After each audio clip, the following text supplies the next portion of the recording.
Hi, this is Heather from Weifang CY Packaging.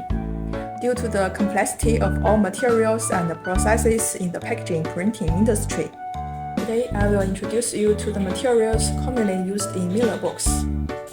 So if you want to know what kind of paper your product is suitable for, you can consult our sales manager. In this video, I will briefly introduce their characteristics. White paperboard is hard and widely used. High smoothness, good stiffness, light appearance and good evenness. Corrugated paper is the most commonly used material in Miller boxes. Strong bearing capacity and different thickness can be selected according to the product. Craft paper is usually yellowish brown, looks closer to nature, capable of withstanding large tensile force, flexible and strong. If you want to know more, please visit our Alibaba website.